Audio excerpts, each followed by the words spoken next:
We are meeting with Bishop David Bernard and Brother Carlton Coon. We're talking about mentorship, the importance of mentorship, the importance of connecting with people, engaging with individuals to help leaders grow in ministry. A couple of questions for both you gentlemen. I'm going to start with you, Bishop Bernard. Okay. I want to ask you, why is mentorship important? More specifically, why do I need a mentor? Well, I think it's a biblical principle that we don't serve God in isolation. We serve God as part of a community. We need elders in our lives. We need people who can guide us, people who can advise us. You know, some things you learn by experience, but as much as possible, if you can learn from other people's experience, that's a shortcut. Absolutely. So a mentor can help us be a good role model, can share with us their successes, failures, what they've learned, some things they've learned the hard way, so that hopefully we can build on what they've learned instead of having to start from scratch ourselves. Absolutely. To the person who is intending on being a mentor, how do you become a mentor to someone? Is it something that just happens? Is it something that you have to really work at and be intentional about? Is it a combination of both? And what would you say to that person? I think it's a combination. First of all, if you want to be a mentor, you need to have submitted to mentors in your life. So it's a natural thing. And often a mentor, it could be because you're in a position as a pastor or some other minister that you naturally have younger people that you're responsible to lead. In other situations, there may be no formal relationship, but you're just a senior member of the church that maybe the pastor will encourage you to reach out to some people, or people may just gravitate toward you. Some may come and say, I just want to learn from you. Some of it can be informal. It starts with fellowship, going out to dinner and sharing ideas. It may come from your role as a teacher or youth worker or pastor. So I would say it's a combination of informal and formal, but at some level it needs to be intentional, where not that you're the expert, not that you know it all, but you feel like you have some life experience and you have some things you've learned from God that you're willing to share. And so the intentional part is you have to make time for that. Absolutely. And you have to reach out to people. You can't mentor just in just with an outline of, I'm going to do this. It has to be labor intensive, so to speak. It has to be a relationship more than just teaching. Awesome. For you, Brother Coon, that young man who is being mentored by his pastor, who feels a burden to start a church, what would you tell him? Well, I think it's important that he absorbs everything he can from his pastor, and particularly in the context of evangelism and then influencing people. We use the term leader, but I think sometimes that gets positional, and what we really have to learn is how to influence people, both people that we're trying to reach with the gospel, and then also people who are converted, but we're trying to shape them and send them a certain direction. So it's kind of this transitional thing. Paul told Timothy, you take what and I'm paraphrasing, you take what I've given you and you give it to other faithful men, and who will give it to other faithful men. So there's a generational transition. He needs to get close to his pastor. He needs to learn everything he can from that man who is in his life, and allow that man to be a spiritual father for him. So, and then I think sometimes fellows are in settings where maybe their pastor has not or is not currently a church planter. Maybe it's been a long time since he was in that setting. It's important to ask questions of people who are not far down the road. Maybe it's been 10 years since they started a church, and learn from several. Mentoring and the mentor-protege experience is not limited to one person. In life, through the process of time, I've had quite a number of different mentors who I learned specific different things, and in some instances they were there for a season for me to gain certain things from them, and then the relationship changed, or somebody else moved into the picture to some degree. Awesome. And actually, you mentioned the pastor being not very far down the road, and that was going to be another question that I asked. What would you say to that pastor who has a young man in his church who wants to start a church but has not been in the role of a church planner? Because it's important to guide properly. So. I think you have to put, as a pastor, I would encourage the young man to connect with other church planners. One of the things I encourage our local licensed preachers to do is to just go visit a relatively new church plant, one that's 3 months, 6 months, a year old, where they're still putting the chairs out, where they're still having to set up and tear down every week. It's a very different setting. It's a very different dynamic than walking in and the pews are in place and the sound system's there. And so that becoming familiar, being put in the setting to observe those things and to say, wow, this is what this is about. He needs to know what he's getting into.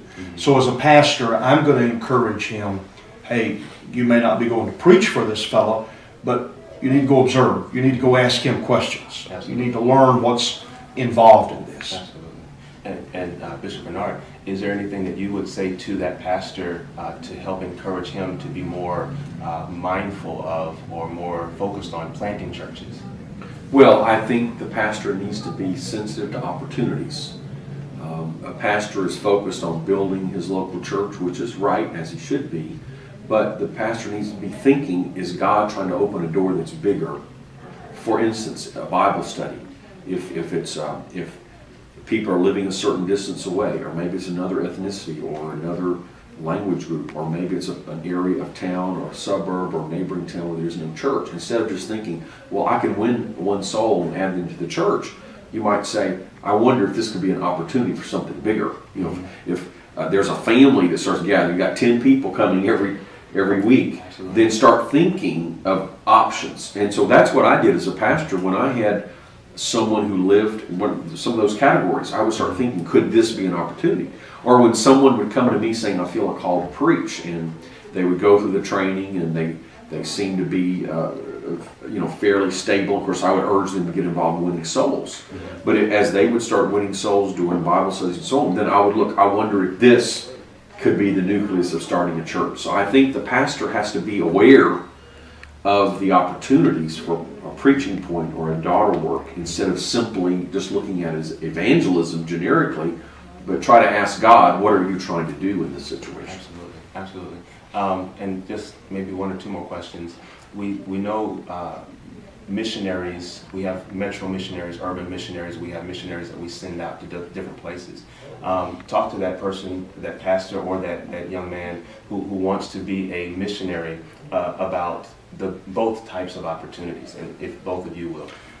Okay, I think it's important, and I've already touched on this, it's important for a person to be aware of what a church plant's like. That's the first thing. And if God's called him to that, he will see some things that he may look at as a challenge, but there are learned behaviors that can be effective. The various ways that churches are started in North America. Number one, the most effective is where a mother church starts a preaching point. That preaching point becomes a daughter church. Eventually it becomes autonomous, and hopefully both of those churches become mother churches again in their own right. The second is where a missionary goes, and this is by far the greatest. A man is a bivocational pastor. Brother Bernard was a bivocational church planter when he started the church in Austin. I was a bivocational missionary as well. And there's challenges there, obviously. A guy doesn't have as much time to give to the church work as he would have if he were able to be full-time. But the flip side of that is quite often the workplace affords the opportunity to connect to people. That is kind of a natural process.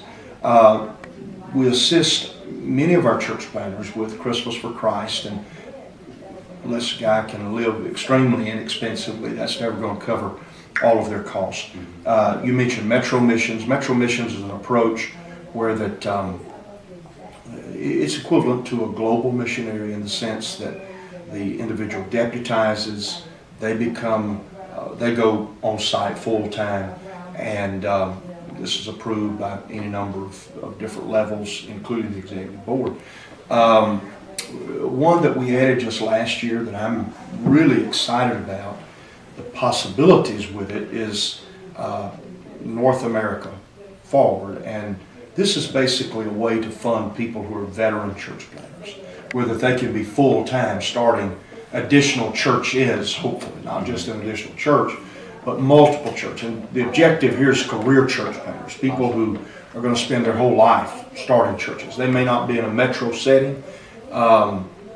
So that's some of the approaches. I really like the intercultural missionary evangelist thing that we've got going, where that a person goes in and helps an existing church establish a toehold working with a Spanish or African immigrant, or we even have one fellow who helps with Native Americans. Those are some various things. We do have opportunities in various settings for a young man who maybe, or a young lady who's a college student, to go and be an intern for a summer and learn what North American missions and church planning is all about. So that kind of gives an overview from 40,000 feet, I guess. Okay. Anything that you'd like to add? Well, I would reiterate that, but say if a young minister feels a burden to start a church and focuses on an area, the first thing is to check with his pastor to see if a preaching point or daughter work is an option. I think that's by far the best for most situations. But if he definitely feels a call to go to another location and start a church from scratch, there are various options. But I would say he should go to the district superintendent, the presbyter, the district North American missions director, and upon their advice, probably even try to connect with a pastor in the area. And so discuss the options, not just from the general level of how you could get funded, but at that district level. What do they recommend? What do they see as the opportunities and obstacles? What kind of help, both financially and mentoring or others, that they would provide. And so you do your research and you come to be part of a team. You don't come just out of nowhere just to do your own thing. Right. You come to add to what's already being done in that area. Correct. So like a net or a meshwork, you're adding strength, or So you can see from what I've said, either way, I'm recommending a team approach rather than a solo approach. Awesome.